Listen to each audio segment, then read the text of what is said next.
Ya, selamat siang semuanya. Selamat siang, Bapak. Selamat siang, Bapak. Siang, Bapak. Ya, terima kasih atas kehadirannya, kesempatannya untuk kita berbincang di hari ini. Ini adalah kegiatan tidak terlalu formal, tetapi bagian dari kegiatan penunjang kelancaran studi.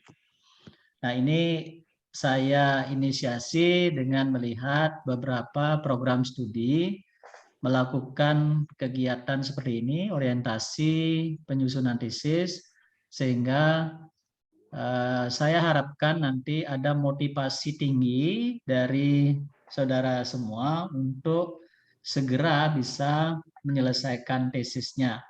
Paling tidak mulai untuk memikirkan dan mengerjakan tesisnya, sehingga pada akhir semester 4 nanti paling telat itu bisa selesai. Nah, tadi saya sudah sempat sampaikan, kita semua, Anda saja pasti menginginkan dapat menyelesaikan studi tepat waktu, dan kita pun di program studi, saya selaku Kor Prodi sangat mengharapkan itu karena berkaitan dengan kinerja program studi. Nah, untuk itu mari sama-sama untuk bisa mewujudkan supaya target-target di kegiatan akademik seperti lama masa studi, kemudian IPK dan sebagainya itu bisa dipertahankan sesuai dengan standar yang diharapkan, menggapai atau mencapai standar itu dan mempertahankannya.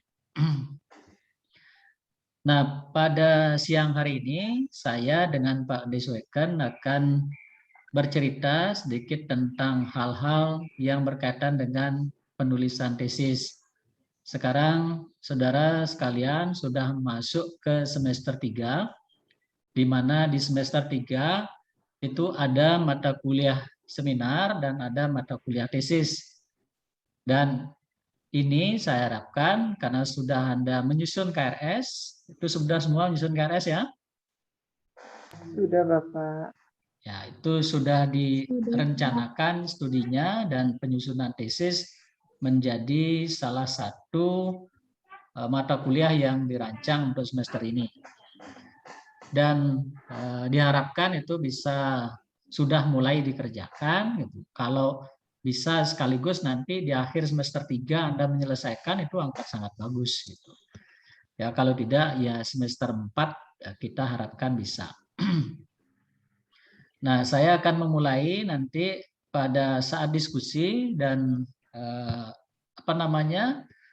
pendalaman. Saya akan berikan kesempatan dan juga Pak Desweken nanti saya minta untuk memberikan tambahan-tambahan. Beberapa hal ingin saya diskusikan di sini. Saya akan share screen untuk menampilkan beberapa hal yang perlu kita cermati bersama.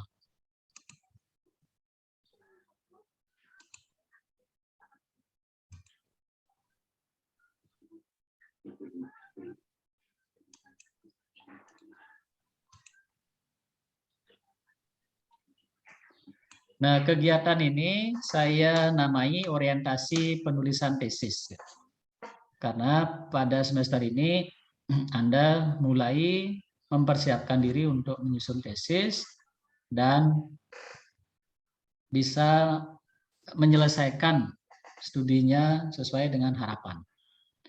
Nah, kenapa orientasi penulisan tesis ini saya adakan? Karena melihat dari beberapa pengalaman sebelumnya, teman-teman Anda sebelumnya yang angkatan 2019,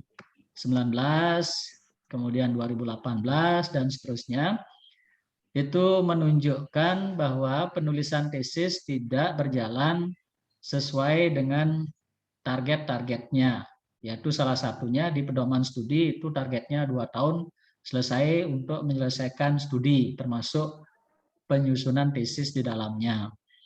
Angkatan 2019 yang selesai saat ini itu hanya baru 1 orang nampaknya ya.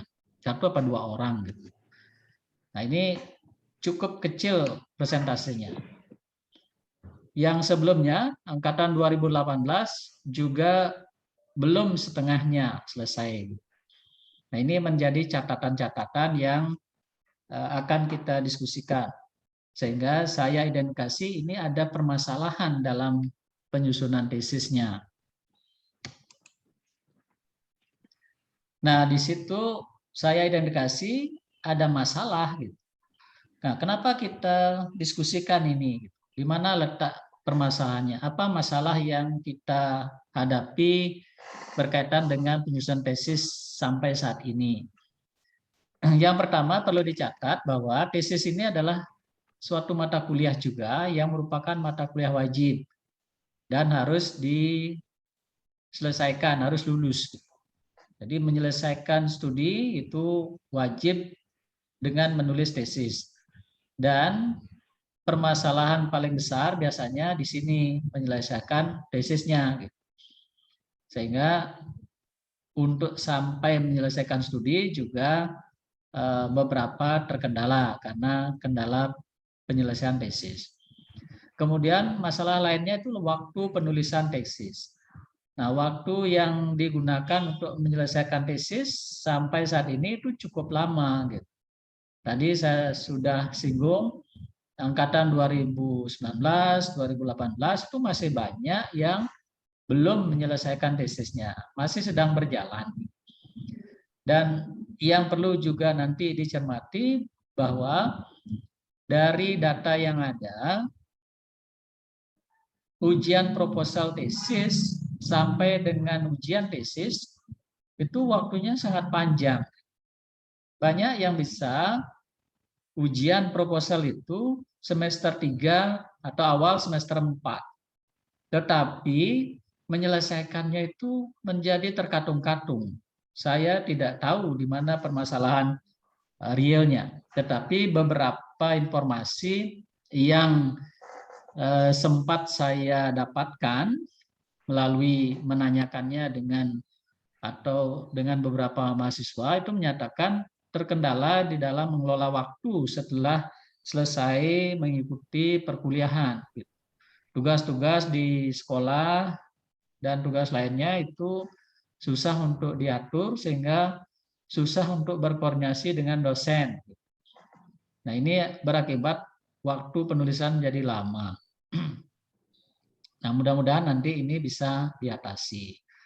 Kemudian yang berikutnya, permasalahan tesis yang juga saya identifikasi adalah teknis, berkaitan dengan teknis penulisan tesis. Yang sering terjadi adalah mahasiswa menyusun tesis berdasarkan contoh dari tesis temannya, dan celakanya menggunakan file temannya untuk menyusun tesis itu. Akibatnya adalah apa yang dibuat oleh teman sebelumnya berkaitan dengan kesalahan-kesalahannya itu menurun kepada penulisan tesis yang dilakukan oleh teman lainnya. Nah, ini perlu dicermati.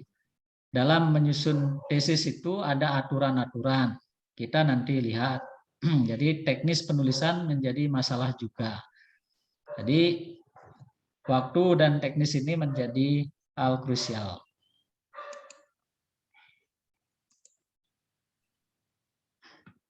Nah, apa yang dapat dilakukan nanti untuk bisa menyelesaikan tesis ini? Yang pertama itu dari semester 3 ini saya harapkan Anda sudah mempunyai ide untuk dijadikan tesis. Mencari topik yang dijadikan tesis. Sumber-sumbernya banyak. Nanti saya tunjukkan di mana sumber yang bisa digunakan untuk mendapatkan ide penulisan tesis. Jadi yang bisa dikerjakan untuk dijadikan topik tesis. Kemudian segera hubungi pembimbing. Saya dapat informasi dari pengampu metodologi penelitian bahwa Anda sekarang sudah mempunyai beberapa yang sudah mempunyai ide untuk penulisan tesis, termasuk sudah disampaikan ke saya daftarnya dan pemilihan dosen pembimbing itu juga sudah dilakukan. Nah, nanti ide yang sudah ada itu silahkan diperdalam, kemudian diperkaya dengan pembimbing sehingga menjadi hal yang layak atau topik yang layak untuk dijadikan tesis gitu. Nah, pembimbing seperti yang sudah saya sampaikan sebelumnya, sesuai dengan aturan penentuan pembimbing di Pasca, mahasiswa diberikan kesempatan untuk memilih pembimbing. Tetapi untuk pemerataan juga saya kombinasikan antara pilihan mahasiswa dengan penugasan dari prodi, sehingga kemerataan beban itu menjadi terjaga, sehingga tidak nanti menumpuk beban pembimbingan itu di satu atau beberapa orang dosen. Nah, seperti yang sudah Anda pilih itu semuanya kami setujui. Nanti saya akan teruskan dan saya sudah teruskan. Ini sudah disampaikan juga ke masing-masing dosen pilihan pembimbing oleh mahasiswa itu sudah, dan nanti Anda sudah bisa mulai mengontak pembimbing ketika sudah ada ide untuk ditindaklanjuti sebagai topik tesis. Nah, berikutnya yang menjadi kendala adalah kontinuitas konsultasi. Jadi setelah mempunyai topik, maka kontinulah untuk berdiskusi dengan pembimbing. Beberapa catatan di masa sebelumnya ada informasi bahwa ada kesulitan mengontak pembimbing dan seterusnya. Itu kita akan upayakan atasi sesegera mungkin. Di pedoman studi, di pedoman penulisan tesis juga sudah diatur bahwa kinerja pembimbing atau proses bimbingan itu diukur juga dengan rentang waktu progres dari penulisan tesisnya. Jika dalam waktu 3 bulan itu belum ada progres, itu mahasiswa diberi kesempatan atau diberi hak untuk melakukan penggantian pembimbing dan sebagainya. Nah, hal seperti ini yang teknis, saya harapkan Anda semua membaca ketentuan-ketentuannya. Jadi ada pedoman-pedoman yang mengaturnya. Silakan cari di web Pasca, kemudian cari di sana informasi berkaitan dengan segala hal yang digunakan menyelenggarakan pendidikan di Pasca. Pedoman pendidikannya, kemudian pedoman pembimbingannya, pedoman ujiannya, dan semuanya itu ada. Pedoman penulisan tesis itu semua ada. Saya seringkali ketika memeriksa tesis memberi catatan kepada mahasiswa, mohon dicek pedoman penulisan tesis. Sering seperti itu. Karena apa? Karena identifikasi saya itu mahasiswa tidak melihat atau mencermati pedoman-pedoman sehingga penulisannya tidak sesuai dengan pedoman yang ada. Nah, ini saya rasa yang saya pikirkan ini solusinya nanti. Jadi yang pertama itu memang harus ada topik yang Anda ajukan untuk dijadikan bahan tesis gitu. Tanpa itu maka proses untuk menyusun tesis itu akan terhambat gitu. Dosen itu hanya membantu ketika Anda menyusun mulai dari proposal kemudian menyusun sampai tesisnya. Membimbing di sana berkaitan dengan penyusunan proposal, kemudian instrumen, kemudian memonitor pelaksanaan penelitian dan menyusun tesis. Nah, disitulah peranan pembimbing gitu. Jadi dia sifatnya available untuk membantu aktivitas penyusunan tesisnya.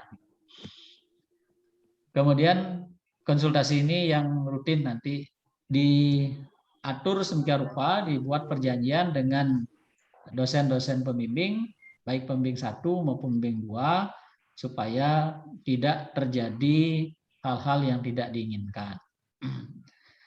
Nah, proses pembimbingan untuk pembimbing 1, pembimbing 2 itu sebaiknya berjalan bersamaan, sehingga ada perubahan, kemudian ada hal yang tidak sejalan, itu segera mendapatkan penyelesaian.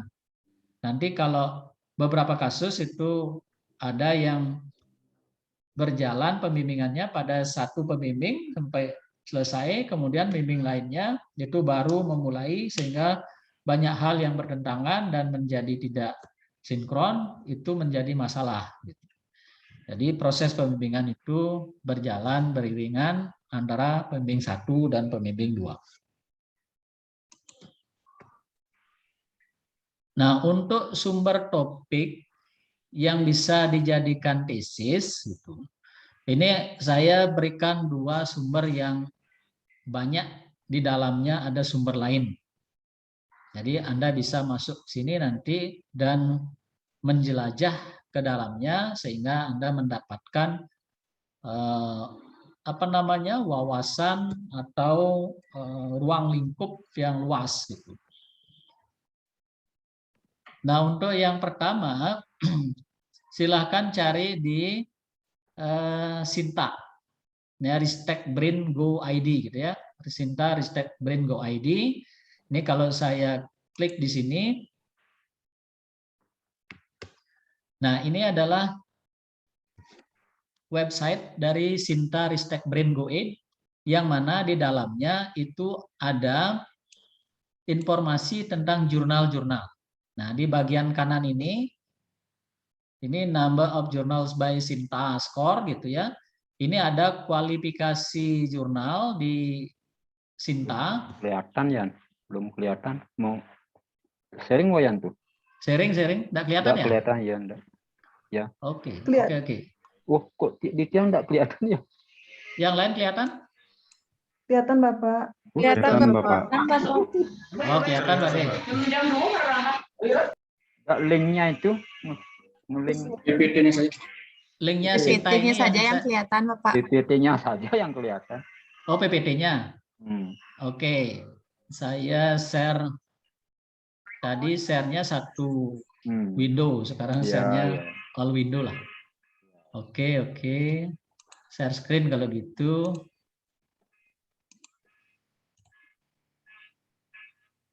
Nah, ya. Nah, ini sekarang tadi ini dari Sinta ini masuk ke websitenya. Nah, ini websitenya. Sekarang kelihatan ya? Iya.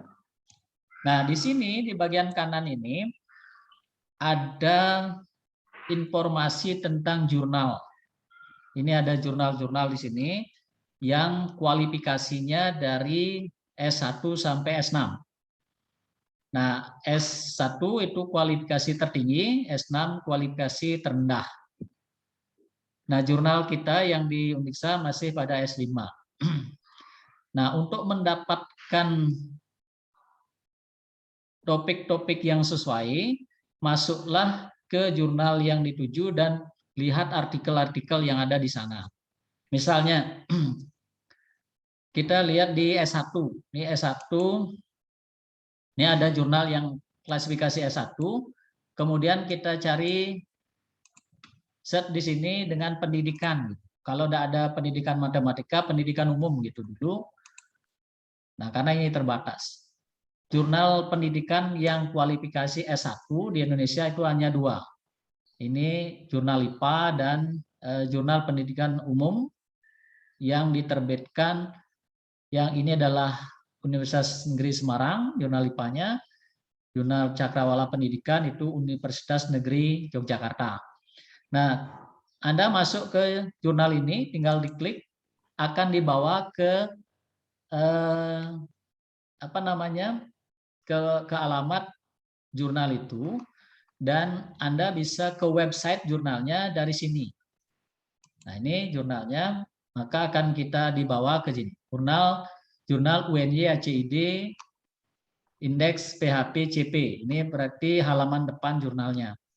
Nah, silakan masuk di sini, ada arsipnya itu dari tahun berapa dia sudah terbitkan, kemudian apa saja yang ada di dalamnya, tinggal masuk di situ. Jadi Anda bisa memilih artikel-artikel yang nanti sesuai dengan topik yang Anda minati. Kemudian kembali ke yang tadi, ini S1, kemudian kalau yang kualifikasi S2, tinggal dipilih dari situ, kemudian cari pendidikan atau pendidikan matematika. Yang S2 itu sudah ada pendidikan matematika, ya, tinggal diklik di sana. Nah, ini banyak nih. Jurnal Pendidikan Matematika dari Unsri, Jurnal Elemen dari Ansawadi, Jurnal Riset Pendidikan Matematika, dan seterusnya. Ini banyak yang sudah kategori S2, ini kualifikasi yang sudah tinggi. Misalnya Jurnal Riset Pendidikan di UNY. Nah, masuk ke sini seperti tadi. Ini akan kita dapatkan websitenya, cari websitenya. Nah, ini websitenya, halaman mukanya. Nah, ini jurnal UNY ACID.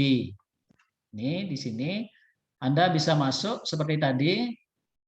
Yang terbaru itu adalah current edition-nya, nih edisi terkininya ini. Kemudian yang arsip-arsipnya itu ada di sini di bagian arsip. Nah, ini beberapa teman Anda itu sudah berhasil menerbitkan artikel di sini. Salah satu bimbingan saya itu ada yang bisa menerbitkan di sini. Itu kualifikasinya sudah cukup bagus gitu. Nah, ini juga berkaitan dengan nanti ketika sudah menghasilkan tesis dan dibuat dalam artikel, artikelnya itu dipublikasikan. Nah, artikel-artikel yang bagus nanti kita harapkan bisa menembus Sinta 2. Kalau bisa ke Sinta 1 akan bagus gitu. Sinta 1, Sinta 2, atau yang mempunyai kualifikasi jurnal internasional. Silahkan di situ nanti dicari gitu atau disasar. Nah, ini banyak jurnal-jurnalnya seperti itu. Itu yang berbahasa Indonesia maupun berbahasa Inggris ada di sini.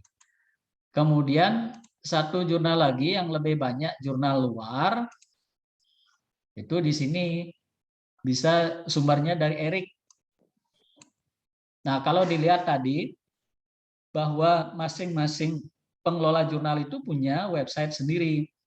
Kalau sudah tahu alamatnya, tinggal masuk ke situ, kemudian cari artikel-artikel yang sesuai pada edisinya atau edisi artikel yang terbit di jurnal itu. Nah, di Eric juga sama, ini nanti mendapatkan informasi gitu ya. Kalau kita masuk ke situsnya Eric. Nah, ini eric.ed.gov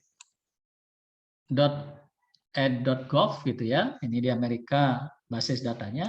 Ini di sini kita cari katakanlah mathematics education gitu. Katakanlah begitu, kita cari. Nah, di sini banyak artikel-artikel termasuk sumber jurnalnya itu kita dapatkan di sini. Ada yang open access, artinya bisa kita dapatkan secara bebas. Ada juga yang tidak open access, harus berbayar. Nah, silahkan di sini Anda cari gitu. Termasuk yang terbaru dari 5 tahun terakhir misalnya, 10 tahun terakhir dan seterusnya, itu bisa dipilih sehingga mendapatkan artikel-artikel yang terbaru gitu. Nah, tentu saja di sini kecermatan atau kejelian Anda untuk mencari atau menemukan dan kemudian kreativitas di dalam melihat, membaca dan menemukan masalah yang bisa diangkat. Nah, biasanya jurnal-jurnal yang bagus itu memberikan keterbatasannya, kemudian tindak lanjutnya, dan seterusnya. Ketika bisa cermat di situ mendapatkan, Anda bisa mendapatkan topik untuk dijadikan bahan tesis. Gitu. Nah, ini sumber-sumber yang saya bisa berikan. Di dalamnya itu sangat banyak, Anda bisa cari sumber lainnya. Sehingga memperkaya nanti sumber jurnal. Saya mempunyai harapan tinggi karena dua orang dari Anda ini mudah-mudahan nanti berhasil ya, dan berhasil mendapatkan beasiswa LPDP gitu. Dila sama Krisna itu saya harapkan itu, saya doakan Anda bisa mendapatkan, dan saya tahu Anda mempunyai kemampuan yang bagus di dalam bahasa Inggris, sehingga nanti artikel-artikel yang berbahasa Inggris ini Anda mudah dapatkan, dan artikel yang nanti Anda susun dari hasil tesis itu saya harapkan juga nanti bisa dipublikasikan di jurnal internasional. Karena dari sisi bahasa, saya yakin Anda berdua sudah tidak begitu bermasalah. Nah, teman yang lain itu saya yakin juga mampu, tetapi kemarin yang sempat menyampaikan bukti fisik bahwa kemampuan bahasanya bagus, 2 orang, dan berusaha untuk bersaing mendapatkan beasiswa LPDP. Nah, mudah-mudahan itu berhasil. Nah, ini saya rujuk untuk Anda bisa jadikan sumber inspirasi mendapatkan topik-topik tesis gitu. Silahkan dieksplorasi lebih jauh. Nah, di awal semester 3 ini saya berikan gambaran itu supaya Anda lebih cepat bisa bergerak dan bisa mendapatkan ide sehingga proses penyusunan tesisnya bisa mulai.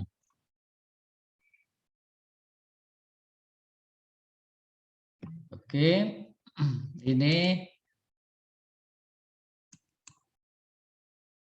Nah, dari masalah yang berikutnya, teknik penulisan, itu ada beberapa kasus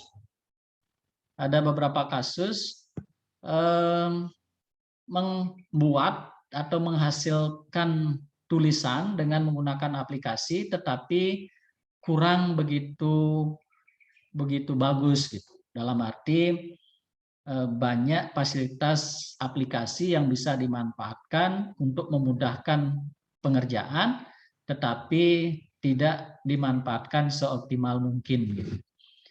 Nah, ini saya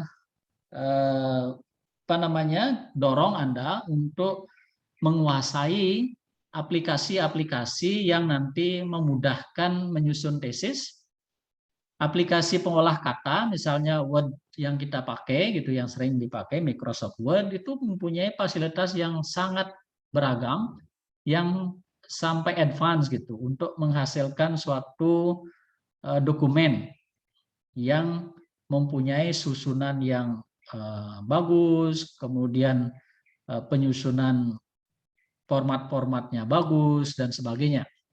Nah, di situ termasuk di dalamnya nanti dalam penulisan tesis, Anda baca pedoman penulisan tesisnya, seperti format mengatur jarak pengetikan, kemudian kertasnya, pengaturan marginnya, dan sebagainya.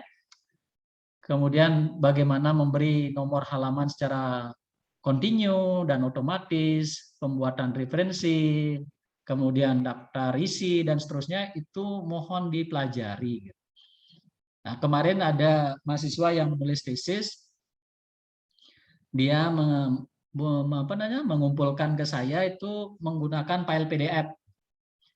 Tapi ada hal yang saya lihat tidak begitu bagus dari sisi penyusunannya, kemudian saya minta Word-nya. Nah, ketika dikirimkan file Word, itu banyak sekali hal-hal yang mestinya bisa diimprove tidak dilakukan. Nah, dia tidak cermat bagaimana caranya membuat penomoran halaman gitu. Kemudian tidak cermat, mungkin dia menggunakan file orang sehingga ada break page ada di situ, section section break ada di situ, dia tidak tahu gitu. Ketika dia beri nomor halaman itu kacau balau gitu. Nah, hal seperti ini mohon dicermati, pelajari dan kuasai bagaimana menggunakan aplikasi pengolah kata untuk memudahkan Anda mengerjakan tesisnya. Nah, satu lagi kelemahan tadi sudah saya sampaikan, jangan menggunakan file teman sebagai dasar menyusun tesis. Jadi harus Anda punya atau desain sendiri dari awal sehingga Anda punya file yang lengkap. Karena kalau ditelusuri gitu, metadata file itu bisa ketahuan, siapa yang punya file itu bisa ketahuan gitu. Saya bisa mengecek gitu. Kalau belum dihilangkan metadatanya, kita bisa ngecek siapa yang mempunyai file itu. Dan kapan dibuat, kapan dimodifikasi itu bisa dicek. Kemudian aplikasi pengolah referensi ini gunakan dengan bagus gitu ya dari awal.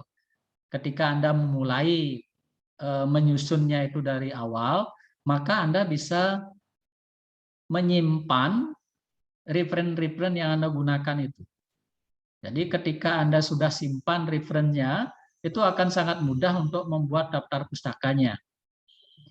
Jadi ketika dihilangkan data rujukannya itu otomatis akan bisa diubah, kemudian bisa ditambah dan sebagainya. Itu banyak aplikasi yang bisa digunakan untuk itu.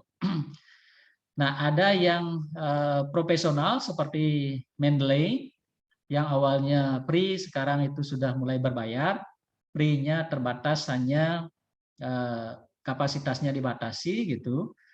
Nah, dia mempunyai kemampuan untuk membuat daftar referensi secara otomatis menggunakan style apapun gitu. Misalnya style AVA, kemudian Chicago dan sebagainya, Chicago dan sebagainya. Itu banyak jenis penulisan daftar pustaka. Nah, kita bisa memilih itu. Nah, kalau tidak punya Mendeley atau Zotero, gunakan saja yang ada di Word. Itu Word punya reference manager sendiri. Sekarang sudah advance juga. Itu sangat bagus. Walaupun reference yang dibuat oleh atau menggunakan Mendeley itu bisa dibedakan dengan reference yang dibuat dengan menggunakan Word gitu. Itu bisa dibedakan karena ada ciri-cirinya. Tetapi dengan menggunakan Word saja itu sudah cukup bagus gitu. Itu bisa membuat daftar pustaka kita sangat bagus. Kemudian yang berikutnya juga adalah aplikasi statistik. Itu sudah biasa, Anda sudah tahu. Kalau nanti menggunakan analisis statistik, itu silahkan gunakan aplikasi yang sesuai. Kemudian jangan lupa yang lebih penting adalah bagaimana menginterpretasi. Nah, itu tentu saja nanti dalam proses pembimbingan Anda akan diarahkan seperti itu. Nah, ini hal-hal yang esensial, yang penting yang saya kira Anda bisa cermati lebih awal supaya nanti dalam menulis tesis itu tidak terjadi kendala. Nah, itu beberapa hal penting yang saya rasa perlu saya sampaikan kepada Anda. Yang utama sesungguhnya adalah mengajak Anda untuk sudah menyiapkan mental di awal semester 3 ini untuk mulai mengembangkan topik tesis. Nah, beberapa topik tesis yang diajukan kemarin itu sudah ada yang bagus gitu. Ada yang bagus, silahkan nanti konsultasikan dengan pembimbing, kemudian tindak lanjuti kalau sudah di-approve, kemudian proses sehingga saya harapkan kalau sudah bisa mulai proses awal semester ini, itu akhir semester atau awal semester depan itu bisa selesai. Saya harapkan seperti itu. Nah, ini beberapa hal yang ingin saya sampaikan kepada Anda semua dengan harapan seperti tadi. Gitu. Kelancaran dalam studi yang nantinya tentu berpengaruh kepada Anda selaku individu dan juga prodi selaku lembaga gitu. Nah, itu beberapa hal esensial yang saya sampaikan, dan Pak Gede bisa menambahkan hal-hal yang lain yang perlu dicermati lebih lanjut sebelum kita diskusi. Ya, silakan Pak Gede tambahkan.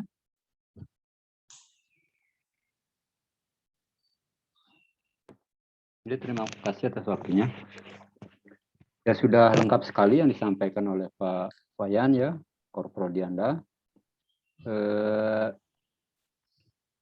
Nah, kemarin kan kita ada kuliah EAP itu ya, di sana kan ada juga beberapa ide mungkin ya yang bisa ditindaklanjuti ya, tapi sayangnya sampai saat ini tidak ada yang menindaklanjuti ya di artikel-artikel EAP yang sudah digunakan sebelumnya ya.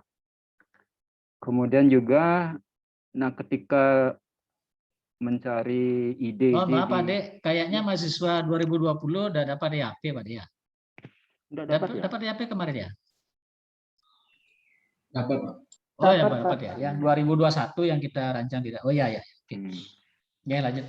Kemudian, nah ketika melihat judul-judul di jurnal-jurnal itu, tentunya yang disebutkan tadi atau jurnal yang lain, mungkin juga dipilih-pilih ya apa yang menurut Anda menarik gitu ya, sesuai dengan minat Anda gitu ya. Apakah background-nya punya juga gitu ya.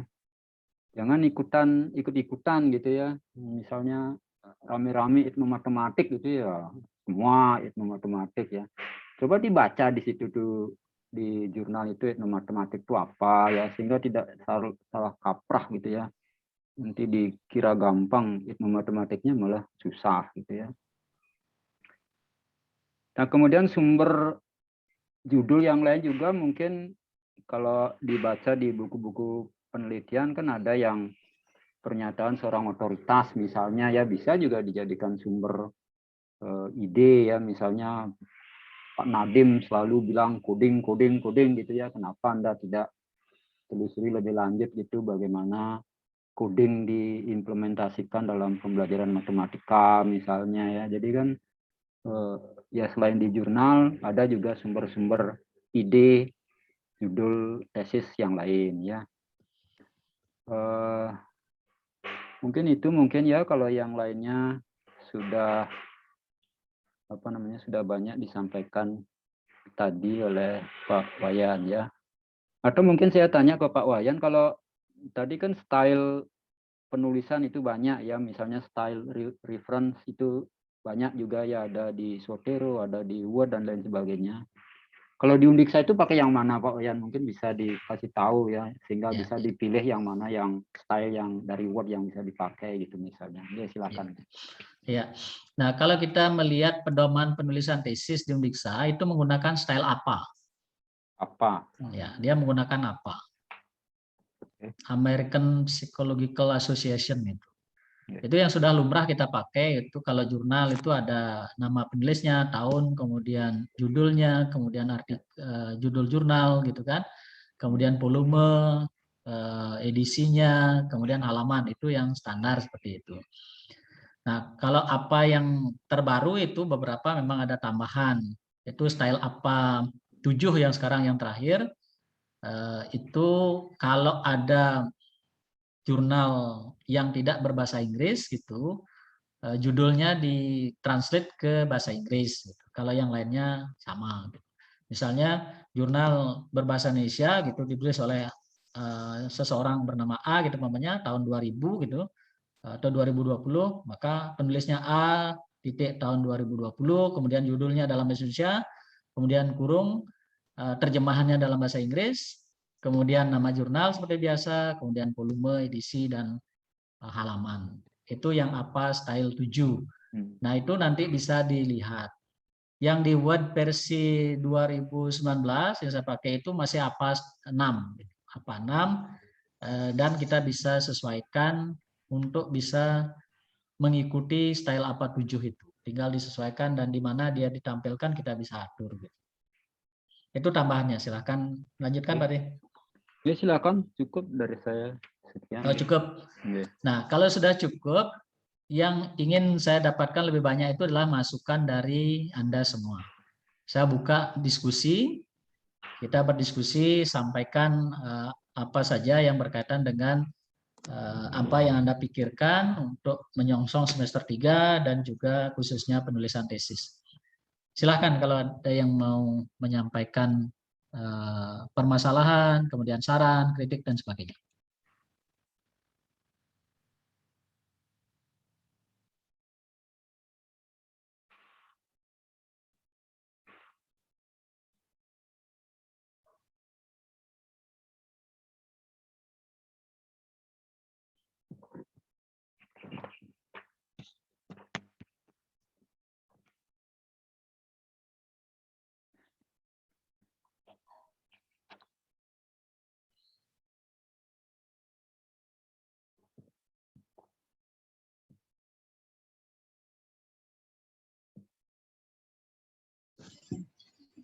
Mohon izin bertanya, Pak. Silakan, Jeki. Terima kasih atas kesempatannya. Yang ingin saya tanyakan di sini terkait proses bimbingannya, Pak ya.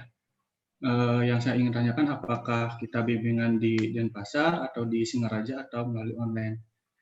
Karena kondisi seperti ini kan kita belum tahu kondisi pandemik kapan akan berakhir. Kalau memang ke Singaraja, apakah pertemuannya dibatasi atau seperti apa? Terima kasih. Ya. Terima kasih Jeki atas pertanyaannya. Untuk kegiatan akademik kita semester ini itu secara daring. Perkuliahan secara daring, pembimbingan juga secara daring, dan seterusnya. Jadi selama ini proses bimbingan secara daring itu bisa berjalan. Apa yang diberikan masukan oleh dosen itu bisa ditindaklanjuti, kemudian bisa disampaikan kembali, bisa lewat WA, bisa langsung menggunakan Pikon dan sebagainya. Saya beberapa kali menggunakan Pikon dengan bimbingan saya, salah satunya Adi Wiranata itu salah satu bimbingan yang bisa lulus tepat waktu gitu. Ya. Itu 2020 dia, 2019 dia udah selesai sekarang. Artikelnya berkaitan dengan etnomatematik gitu. Saya coba kemarin ajukan ke JME tetapi ditolak karena kedalaman dari penggalian datanya kurang gitu. Jadi mungkin akan kita bawa ke tempat lain gitu. Saya sudah ajukan di sana, beberapa hasilnya sih bagus gitu, hasilnya cuma metodenya perlu dipertajam. Tapi karena ini sudah selesai gitu, kelemahan-kelemahan itu menjadi catatan. Nanti kalau ada yang mengambil etnomatematik gitu umpamanya, rujuklah sumber-sumber yang kredibel. Salah satu itu di JME itu banyak di sana artikel tentang etnomatematik dan bagaimana melakukan penelitian dengan etnografi gitu dan menyajikan hasilnya itu ada di situ. Jadi kalau ada yang tertarik ke sana silahkan nanti dirujuk di situ. Jadi pembimbingan selama yang akan kita lakukan sampai saat ini dan ke depan kalau kondisinya tetap seperti ini adalah secara daring, Jeki. Jadi Anda tidak usah khawatir gitu, bisa proses bimbingan bisa berjalan. Ya, misalnya memberikan filenya untuk diperiksa gitu ya, diperiksa kemudian dimonitor gitu ya. Nah, biasanya ya dalam waktu seminggu gitu saya usahakan, kalau saya itu seminggu itu sudah paling tidak sudah bisa, karena banyak juga yang lainnya gitu ya. Tidak bisa sekarang untuk bisa 2 hari lagi atau 3 hari lagi itu jarang gitu, karena banyak juga yang lain harus dikerjakan. Jadi sementara begitu, kecuali nanti ada perubahan kondisi yang memungkinkan kita bertemu gitu. Ya sekali-sekali kita bertemu bersama untuk mendapatkan pemahaman bersama gitu seperti yang dilakukan IPA, kita akan lakukan. Tetapi mengingat kondisi seperti saat ini, pembimbingan sampai saat ini kita akan lakukan dengan daring. Jadi tidak usah khawatir bahwa pembimbingan dengan daring itu tidak berjalan optimal, itu pasti berjalan optimal. Hanya saja nanti kalau ada kendala-kendala, cepat berkomunikasi gitu. Kita akan selalu berusaha mencari solusi yang terbaik. Demikian, Jeki.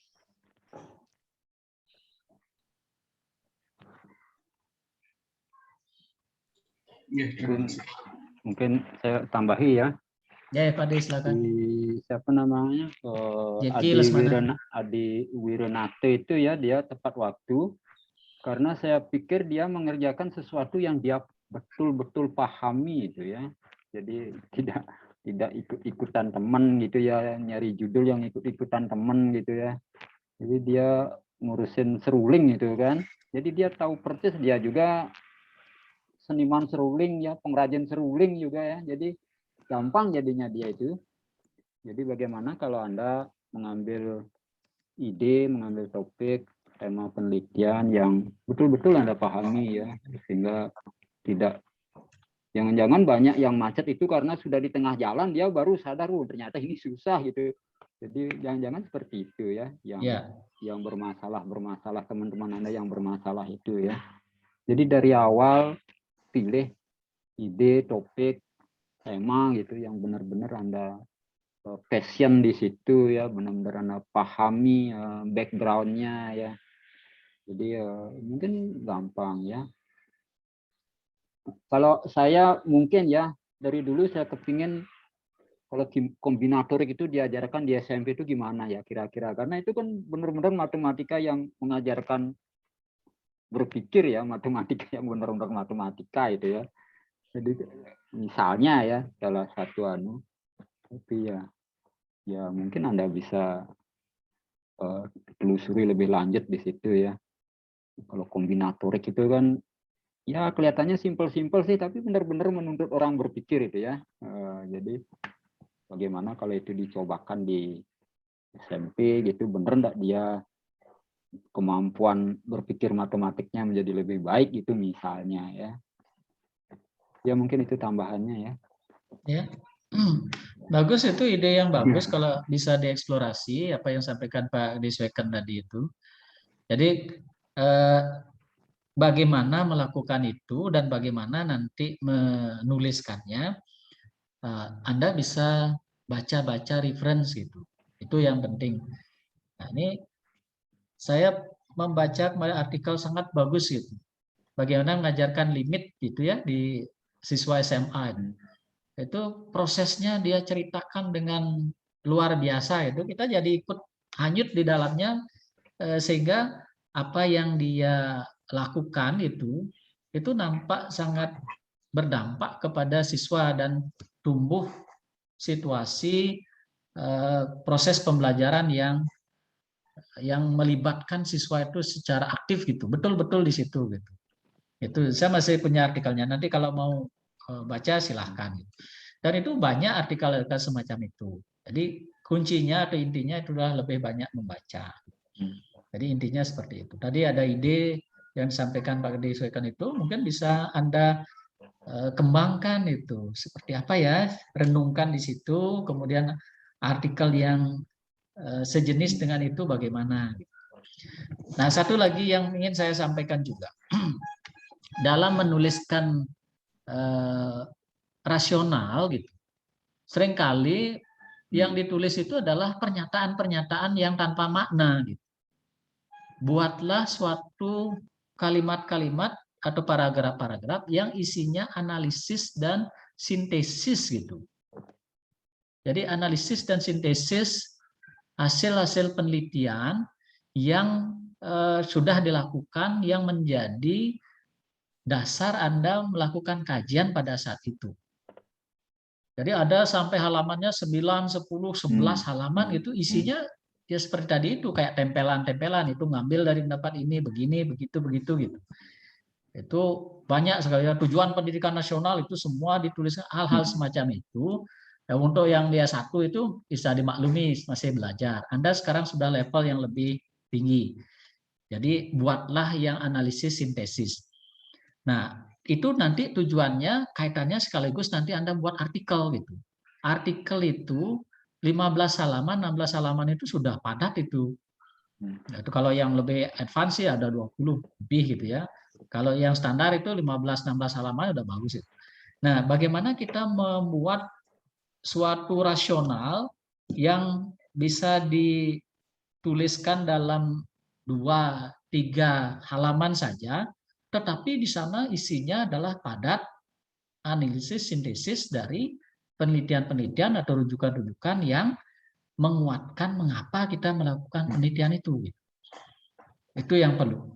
Jadi saya harapkan nanti di sini Anda sudah mulai bisa seperti itu, walaupun hanya 5 halaman gitu ya latar belakangnya, tetapi isinya seperti itu. Saya juga punya contoh itu proposal atau tulisan tesis gitu. Itu banyak sekarang tesis bisa diambil, di-download gitu ya. Itu isinya seperti itu gitu. Jadi isinya analisis sintesis, bukan mengambil cuplikan-cuplikan. Ini menjadi catatan sehingga nanti Anda mempunyai rasional yang kuat gitu ya dalam melakukan kajian terhadap suatu topik tertentu. Oke, pertanyaan selanjutnya, selain Jackie, silakan.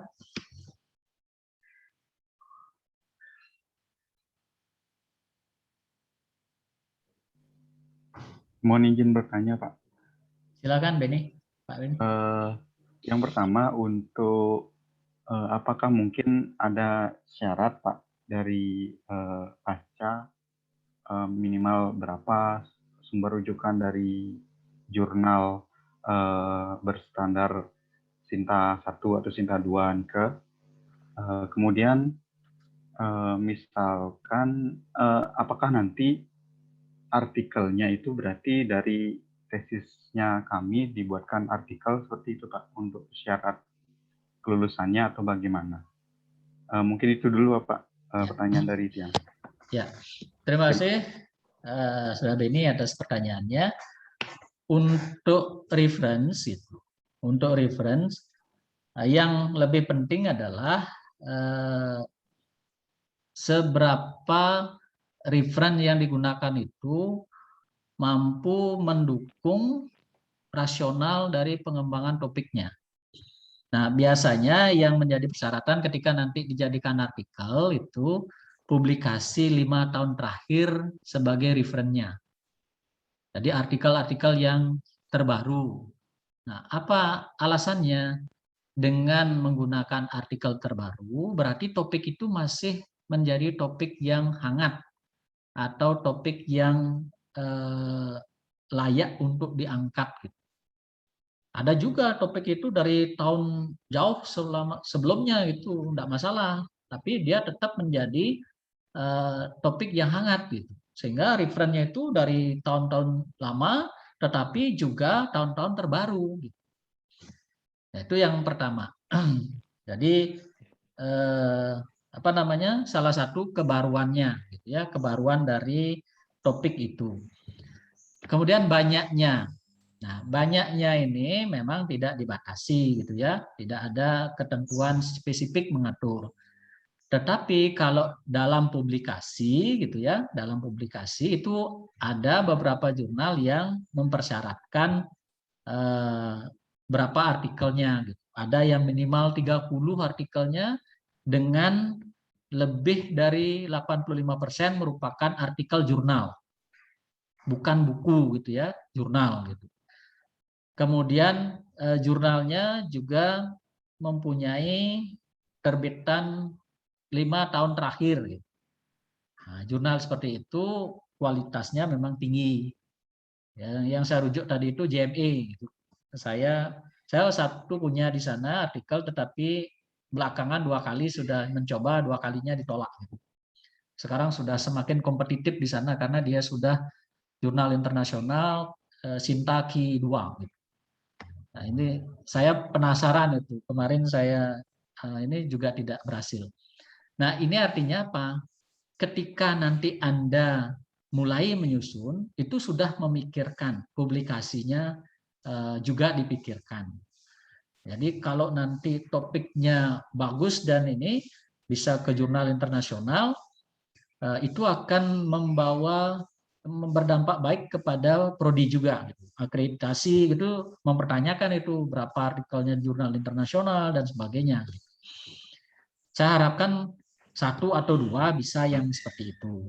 Nah, kalau yang lain bisa yang di bawahnya Sinta 2 itu sudah tinggi itu, Sinta 3 itu sudah tinggi. Ya, kita juga punya jurnal yang Sinta 5 itu bisa dimanfaatkan juga nanti di sana sebagai media untuk publikasi.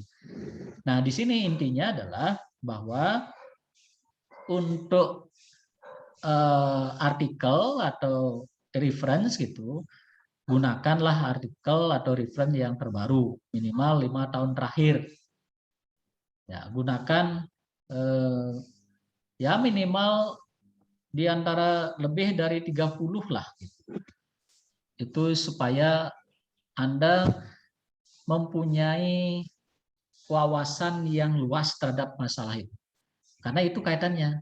Ketika Anda punya reference yang banyak, itu menunjukkan bahwa Anda mampu menganalisis dan mensintesis hasil-hasil penelitian dan memadukan di situ dan mengungkapkan menjadi suatu permasalahan. Nah, itu kita bisa nilainya dari sana. Gitu. Jadi tesis lainnya nanti tolong dibaca pedoman penulisan tesisnya, karena di situ sangat berkaitan erat gitu ya. Itu sangat berkaitan erat. Ya, itu untuk Saudara Beni. Iya Pak, terima kasih atas jawabannya. Berarti untuk artikel-artikelnya Nika harus yang internasional Bapak, atau yang ada mungkin dari maksudnya dari Indonesia atau bagaimana menurut dia? Ya, artikelnya tidak harus internasional, tidak mesti dari jurnal internasional. Anda bisa menggunakan jurnal berbahasa Indonesia, itu bisa. Jurnal yang berbahasa yang lain juga bisa, sepanjang relevan dengan topik yang dikaji, gitu ya. Itu tidak masalah. Itu esensinya seperti itu. Pak D, kalau ada tambahan silahkan Pak D. Ya itu udah persis begitu ya. Jadi cari artikel atau jurnal yang sesuai dengan yang Anda kaji di penelitian Anda ya. Kadang baca skripsi atau tesis tuh aneh-aneh itu. Dia tesisnya tentang A tapi referensinya yang berkaitan dengan A sangat sedikit gitu. Kadang ini dari gimana dia bisa bikin skripsi atau tesis tentang A dengan artikel yang sangat sedikit seperti itu gitu ya. Kadang-kadang itu logikanya tidak jalan gitu ya. Jadi ya, seperti tadi yang disampaikan Pak Wayan itu, cari ya. Kalau ada dosen yang meminta artikelnya minimal segini, itu paling-paling dia maksudnya adalah Anda itu paham tidak dengan apa yang akan Anda bicarakan. Kayaknya begitu deh itu ya. Sementara ya. Kalau tidak sampai jauh ke depan gitu, artikelnya tentang apa, terbit di mana gitu, paling ide dasarnya itu. Ini dia sudah baca banyak enggak materi tentang apa yang akan dia bahas di tesisnya. Paling begitu itu motivasi Bapak Ibu dosen itu ya. Ya, demikian Pak Yan ya. Terima kasih Pak D. Tambahannya. Silakan kalau saya ada pertanyaan dari Saudara Beni. Berarti untuk artikelnya yang dijadikan referensi, kalau bisa artikel yang terindeks seperti itu nih Pak. Maksudnya ini artikel yang dihasilkan dari tesis nanti gitu.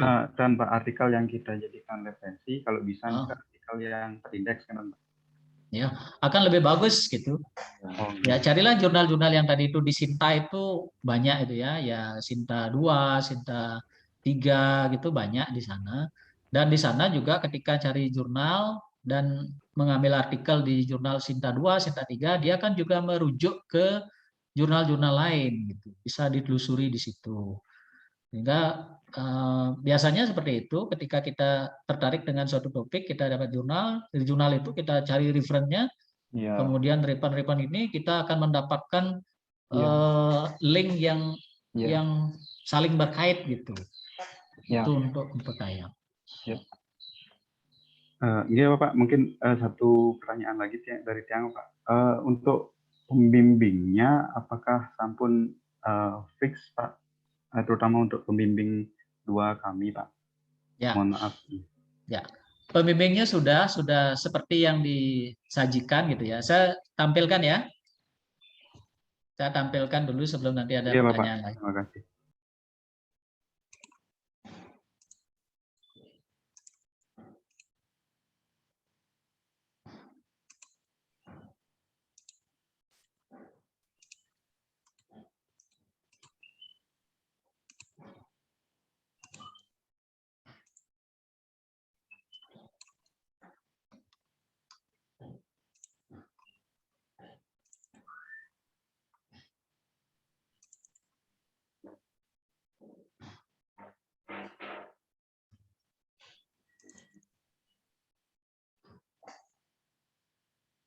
Nah, ini sekaligus untuk mengecek nanti kesesuaian seperti yang disampaikan oleh Dila kemarin. Nah, ini file yang disampaikan oleh Dila. Bisa dicek. Krisna. Bisa dicek, Krisna? Iya bisa Pak, maaf di sini agak sedikit berisi. Bisa saya sudah Pak, sudah terlihat. Oke. Sekalian dilihat ya, yang lain saya tidak akan panggil. Ini yang Dila, apa namanya, Dila, kemudian Ayu Wikasari, kemudian Sandy, kemudian Natia, kemudian Chandra Cahyani, kemudian Nopi Priyandani, kemudian Intan Puspadewi, berikutnya Hendriana Nopiantini, kemudian Jeki Lesmana Putra, kemudian Ayu Sukmadewi, Putu Suryadana, Beni Manuaba, Ayu Gede Sri Wahyuni, dan terakhir Gusti Ayu Purnamayanti. Nah, ini semua seperti yang saudara pilih itu kita akomodasi dengan catatan seperti tadi itu nanti dalam prosesnya supaya bisa berjalan baik dan tidak ada terkendala gitu. Jadi semuanya bisa kita diskusikan itu selama proses, nanti silahkan berdiskusi lebih lanjut. Nah, ini berkaitan dengan pembimbing. Ini semuanya sudah saya akomodasi, kemudian saya teruskan nanti untuk bisa di SK-kan. Nah, akan mulai efektif ketika Anda sudah mengajukan judulnya. Judul ini kan sudah ada beberapa judul ini yang dituliskan sebagai pratesis. Nah, ini silahkan dikembangkan atau diajukan ke pembimbing. Kalau nanti sudah dianggap layak dan diteruskan, Anda bisa mulai. Begitu proses pembimbingannya dimulai, mengajukan judulnya ke prodi, pembimbingnya akan di SK-kan, proses untuk melaksanakan kegiatan bimbingan sudah bisa dimulai. Nah, itu alurnya sehingga punya fondasi atau landasan bekerja dan diharapkan saling mendukung gitu ya, saling mendukung sehingga kelancaran dalam penulisan tesis itu dapat terjaga. Itu informasinya untuk Pak Beni Manuaba. Iya Bapak, terima kasih banyak. Nah, ini ada beberapa yang bagus ya, judul-judulnya ada yang bagus ini. Nanti seperti yang Ayu Krishna sama Dila gitu, kebetulan di nomor 1, 2 itu saya rasa ada yang menarik untuk bisa diangkat nanti di situ. Di bawahnya juga banyak yang menarik ini ya, banyak yang menarik ini. Nanti silahkan berkoordinasi dengan pembimbing untuk mendapatkan mendapatkan arahan lebih lanjut.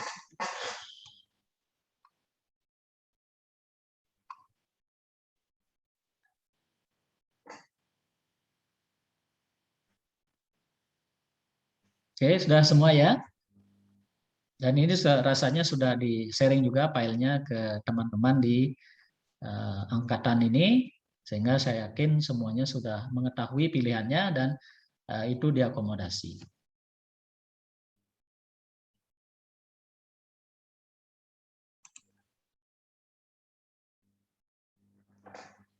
Oke, ada lagi? Ada yang mau? Silakan, Krisna. Baik, saya ingin bertanya terkait plagiarismenya, Bapak. Untuk C itu apakah masih tetap minimal 25% atau bagaimana?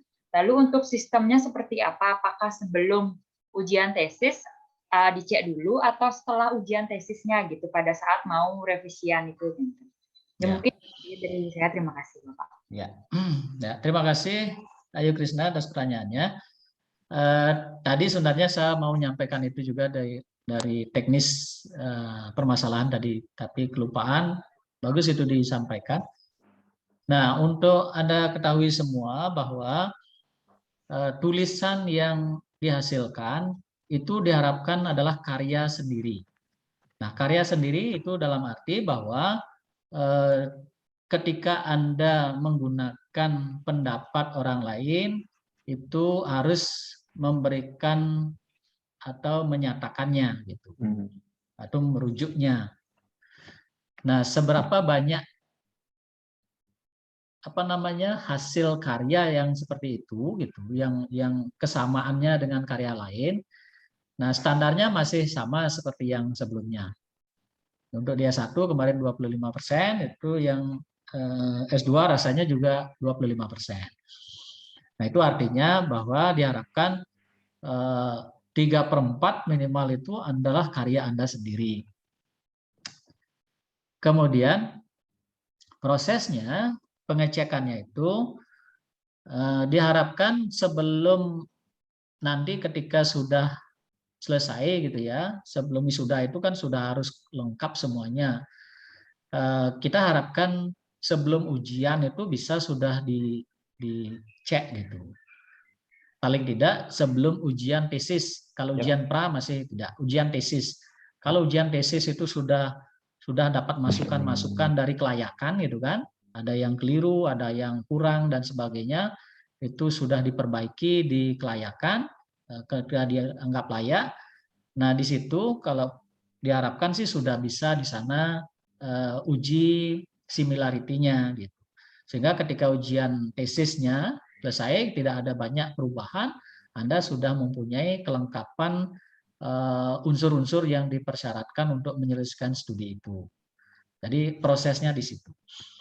Nah, ini biasanya untuk menanggulangi gitu ya, menanggulangi kesamaan itu seperti tadi yang saya sampaikan, jangan menggunakan file orang, jangan menggunakan pola yang dikerjakan teman gitu. Susunlah secara mandiri karena itu yang akan memungkinkan karya Anda itu murni dari apa yang Anda pikirkan sendiri gitu.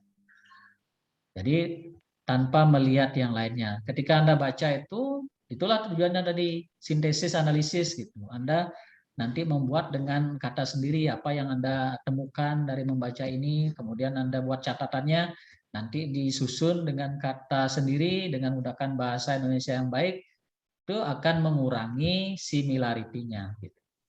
Itu tekniknya seperti itu. Dan prosesnya nanti kita lakukan sebelum ujian tesis itu diharapkan sudah selesai uji similarity-nya. Mungkin Pak Wayan, Pak De. mungkin bukan diharapkan. Kalau di pedoman penulisannya itu harus sudah menyerahkan cek similarity kurang dari minimal 25% ya di buku pedoman gininya. Tidak. Pedoman tulisan tesis. Iya. Cuma mungkin masalahnya sekarang apakah ketika mau ujian tesis itu harus sudah pembimbing satunya yang ngecek itu mungkin Pak Wayan, atau bisa dibebaskan dulu mereka, nanti setelah mau wisuda baru pembimbing satunya mungkin pakai sistemnya Undiksa gitu apa begitu.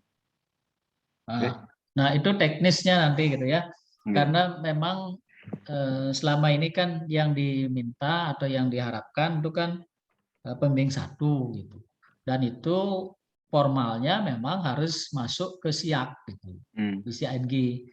Kalau tidak di sana nanti tidak bisa sebagai pengakuannya.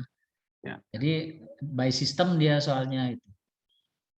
Saya harap sih dari awal kalau bisa gitu sudah melakukan pengecekan mandiri gitu. Kalau prosesnya seperti tadi, saya yakin similarity-nya tidak akan tinggi. Nah, di sana secara teknis nanti kalau apa namanya itu dilakukan oleh pembimbing satu gitu, memang harus melewati sistem. Iya. Tapi kalau mau sendiri sebelumnya itu akan lebih bagus gitu. Tapi tidak ada keharusan sih.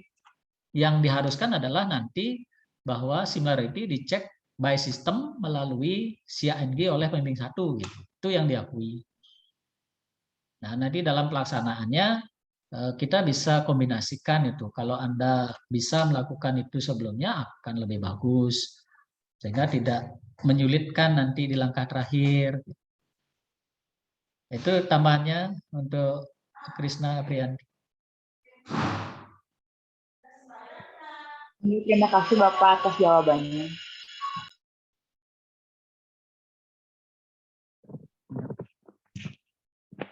Masih ada?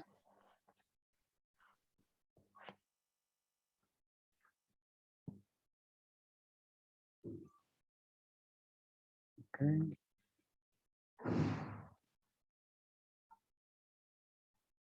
Cukup? Cukup apa yang saya sampaikan? Atau ada hal lain yang mau disampaikan?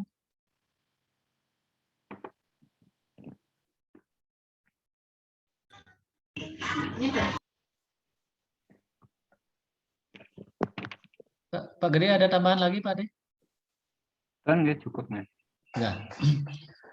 Nah, kalau tidak ada lagi, saya ucapkan terima kasih ya.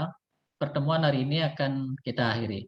Ini ada Sri Jayanti ikut bergabung, Mega sudah ikut bergabung. Apa yang tadi diskusikan di sini mungkin bisa menambah informasi yang sebelumnya sudah diketahui. Ya, itu dasar kita, landasan kita nanti untuk bergerak ke depan sehingga studi Anda bisa selesai dengan tepat waktu. Jadi seperti yang saya sampaikan di awal, kita semua berkepentingan untuk Anda bisa menyelesaikan studi tepat waktu. Ya. Nah, untuk hari ini terima kasih atas kehadirannya, partisipasinya. Saya dorong Anda segera mulai mengerjakan tesisnya. Jadi yang sudah punya ide segera hubungi dosen pembimbing karena semester ini secara apa namanya? secara apa namanya itu? Formal Anda sudah memprogramkan itu dan bisa ditindaklanjuti dan dilanjutkan proses penyusunan proposal dan proses lanjutannya gitu. Ya, itu informasi yang ingin saya sampaikan. Semoga ada manfaatnya. Semoga Anda bisa segera semua punya ide untuk bisa ditindaklanjuti dan segera bisa ujian proposal. Jadi langkah pertama nanti adalah ujian proposal. Setelah itu baru proses untuk kelanjutannya, mengumpulkan data dan menuliskannya dalam bentuk tesis. Gitu.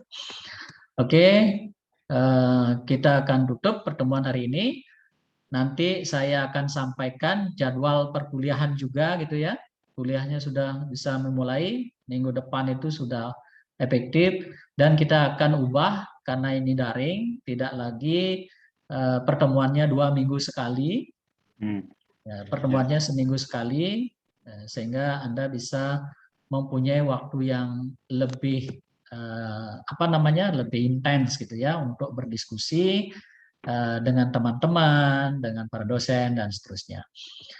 Ya, sekali lagi terima kasih. Kita akan ketemu lagi pada kegiatan yang lain. Selamat sore semua. Selamat sore Bapak. Selamat sore. Terima kasih Bapak. Selamat sore Bapak. Terima kasih. Terima kasih. Terima kasih.